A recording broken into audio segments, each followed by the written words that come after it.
Guns are immovable. We are not moving this thing. That 2 alone weighs 9,040 pounds. Wow. Yeah, certainly qualifies as heavy artillery. Now it's cast in a foundry in Boston in 1855. Where's he at? US. Now the maximum range, maximum elevation, and maximum charge, we can take one of these 65-pound balls and hurl it 2 1/4 miles. Wow. Delaware City is 1 mile. So hats off. What do you think if we didn't like the band playing the crappy dance?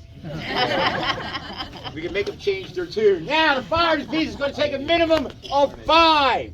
They no longer have names, they have numbers. Let's meet them. Number 1, number 2, number 3, number 4, and gunner. Now we're going to begin. I do want to tell you this is a 2-part demonstration. The first part will be load by detail. We will show you how you go step by step by step to fire it. The second one will be load for action. Then we will go ahead and do it. All right? All right. What was that? All right. All right. Yes, sir. Now look at the gunner. He's handed out these bags to the people who need them to do their job. Out of his bag, he pulled what we call a gunner's level. He will put that on the breech. Find that perfect level, take a piece of chalk, make a mark, hands it up to number 2, who will put that on the muzzle doing the same thing. Now that will give us our sights.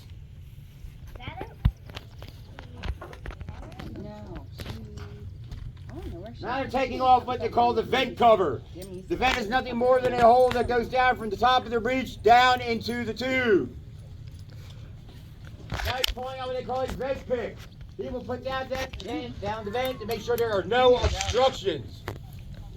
And you might notice on his right hand, they have what they call a finger stall. It's a piece of leather wrapping his finger. He will put that over the vent to keep any oxygen from going down inside.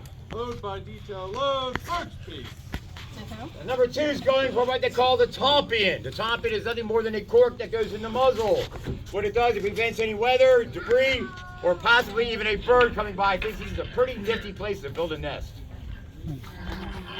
Now they're putting down the worm. The worm is nothing more than a giant corkscrew. If there's any debris left over in previous fire, that will extract it.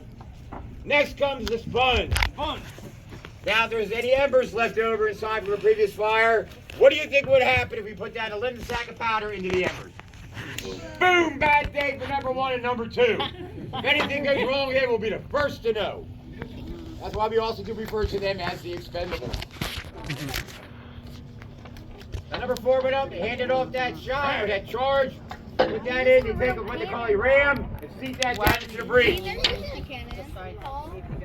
Next they come up with that a solid shot, and we'll put that in the muzzle. And again, they will take that ram and push that shot down onto the charge.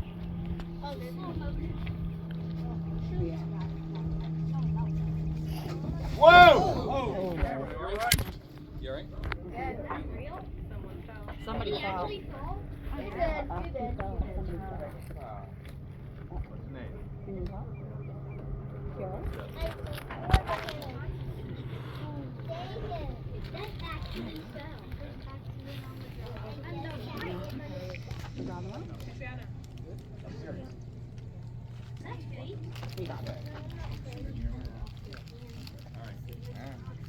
He's all right, folks.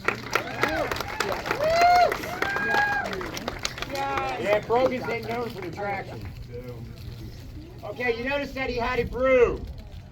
What it's going to do, he's going to do a little housekeeping. If any of that powder might have leaked out of that little sack of soldier feet, when the flame comes out of that muzzle, it can ignite all that loose powder, and again, making it a bad day for number 1 and number 2. Now they can take these maneuvering spikes. They can spin this piece 360 degrees if needed. Number 4 will go for the elevation screw.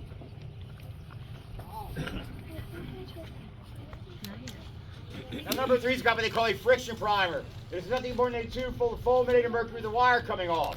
They will hook that to the lanyard and put it into the vent. When they pull that lanyard or pull that wire, causing that friction, igniting the fulminated mercury, which will send a spark down the vent into our powder, thus igniting it. Gun 123 is ready to fire. Okay, everybody, put your fingers to the flaps of your ears. Battery make ready!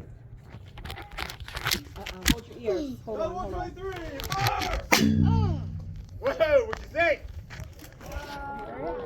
I know it's not that loud. That was part one of the demonstration. You're not supposed to be happy with that at all, young lady.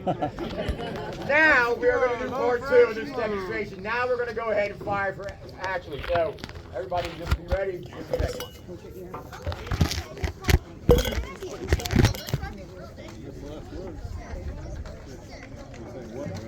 Now you notice how each one of number one and number two have an arm behind their back. Does anybody know why?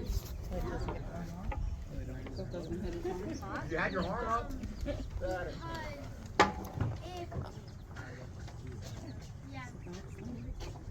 Exactly, you want to protect that arm. What they're taught is to keep one arm behind their back. Because if anything, like say they were grabbing that implement with a fist, if that gun was to go off prematurely and you're holding an implement, arms would be flying. So this way, this arm's always safe, and you're never taught not to grip it with a fist. Use what you call the pauper's palm, where you apply pressure, putting it in and out, upwards. That way, again, if it goes off prematurely, that implement goes flying, and both your hands and arms are safe.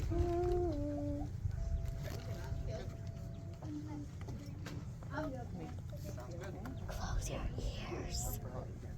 Point.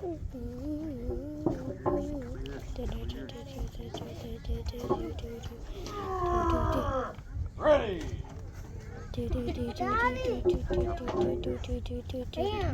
Now, a good crew can do one of these every 45 seconds. Wow. Test the fork.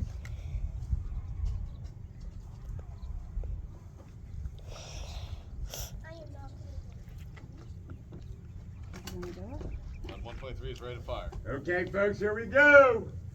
Put your fingers to the flaps of your ears. I'm covered. Battery make ready. Gun 123, fire!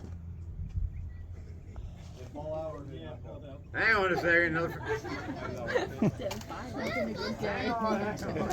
We're having a hell of a day here, folks. No, hang on. Hang on. You won't be saying that in a second.